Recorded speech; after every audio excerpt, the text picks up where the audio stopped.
מעבירים לו על כל פשעה.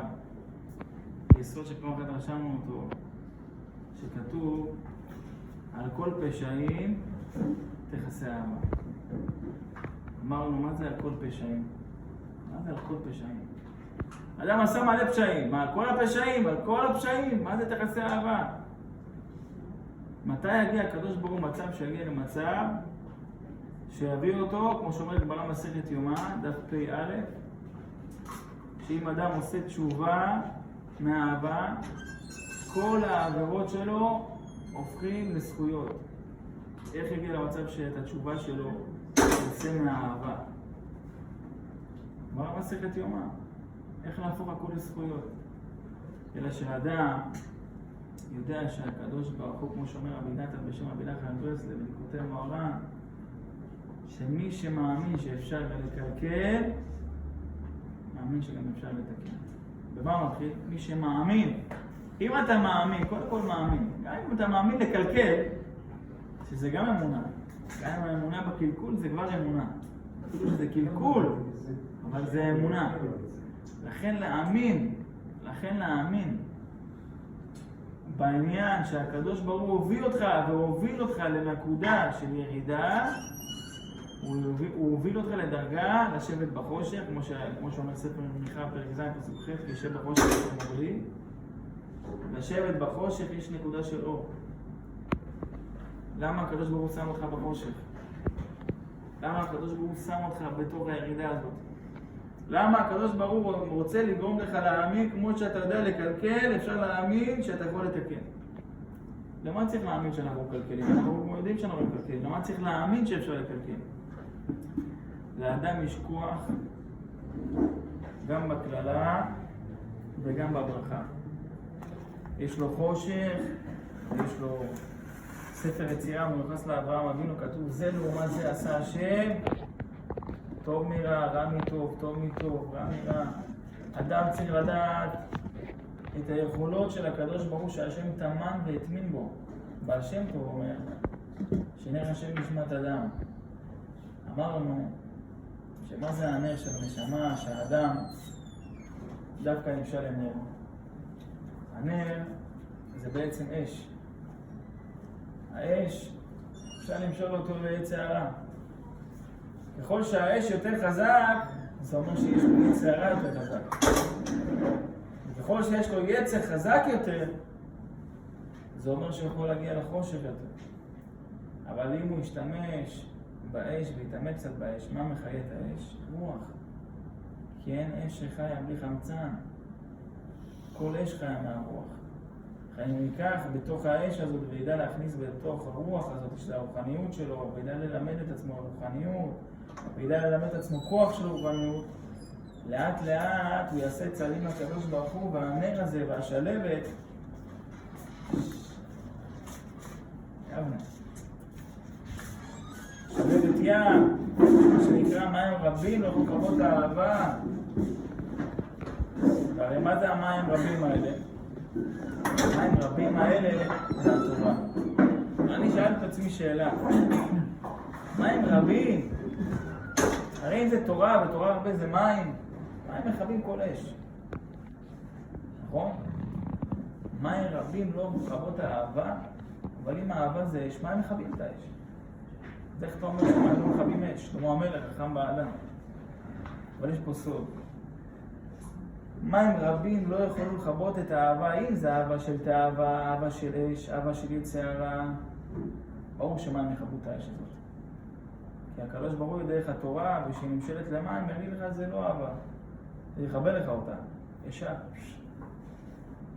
אבל מתי הקדוש ברוך הוא מגלה בבראשית ברא אלוקים את השמיים ואת הארץ, והיה שם, והארץ הייתה טוב עבור, ורוח אלוהים מרחפת על פני המים. מים לא יכולים לכבות רוח. לכן מים רבים לא יכולים לכבות האהבה. אם יש לך אהבה לרוח, את המים לא יכולים לכבות את הרוח. המים הם רק גילוי של רוח השם שמרחפת על פני המים. זה הפנימיות של הפנים, זה קבלה כבר, החיצוניות של המים. בתורה כבר אתה תקבל רוח של אהבת השם יתברך. לכן הנשמה של האדם יש בה אש. יסוד של יצר הרע. אבל אם הוא ייקח את האש הזאת וייתן לה חיות של רוח השם, היא תחיה את האש הזאת. ולכן בראתי לו יצר הרע, בראתי לו יצר שזה האש, בראתי לו תורה שהיא מים, היא תבלין. להגדיל את הנר הזאת שאם יש לו אש גדולה ויש לו יצר הרע גדול, כנראה נשמתו גדולה מחברו. כי ככל שנשמתך גדולה יותר, יצרך גדול יותר. וזה לעומת זה עשה השם. וזה החיבור הפנימי שהאדם צריך להבין גם אם יש בו. יש מאוד חזקה שיכולה להכניס אותו למאוד מקומות מאוד חשוכים, הוא ידע לכוון את עצמו ברוח, הוא יהיה נר בתוך החושך. וזה מה שדוד המלך התכוון, כי ישב בחושך השם אור לי בספר מיכה. שגם אם אני יושב בחושך ויש לי נר שהוא נשמה, שהוא אש, שהוא מדליק את האור, גם אם בתוך חושך, הנשמה היא אור שמדליקה בתוך החושך את כל המקומות החשוכים.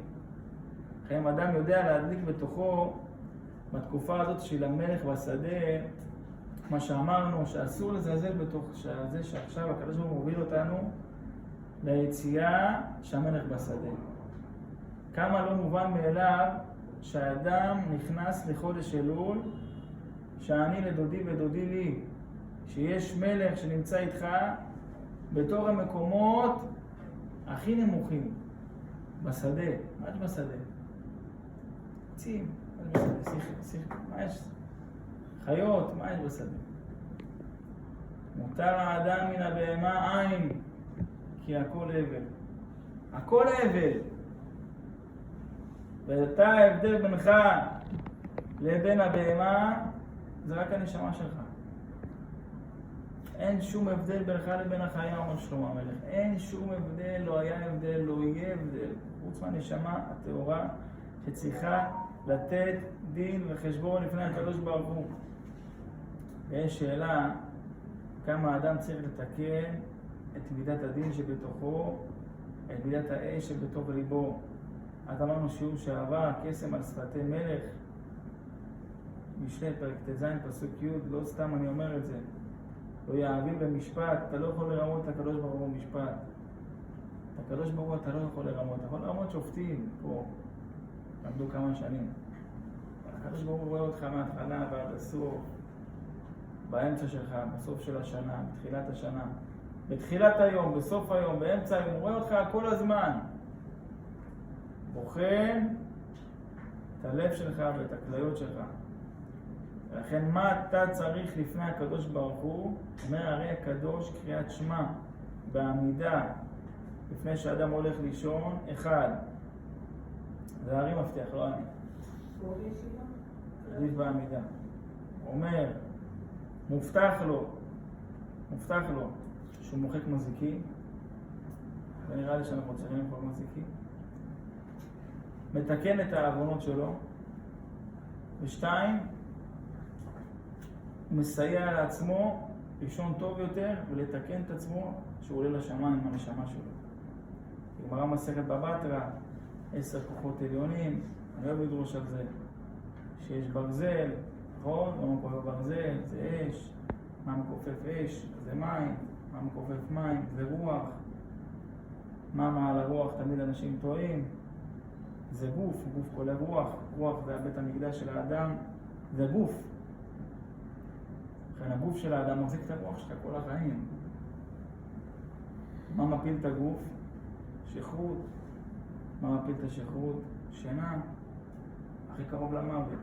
הדופק יורד, אתה מתקרב למסע שלך. בשינה, אתה חלק מהחיים ישן בשינה. הקדוש ברוך הוא מאותת לך שלא כל החיים אתה תעמוד, גם אתה תשכב. דרך אגב, מידת השינה היא אחד המידות שהאדם צריך להסתכל בה, למרות שהוא בכלל לא חושב בה, הוא חושב שהוא לא עושה כלום.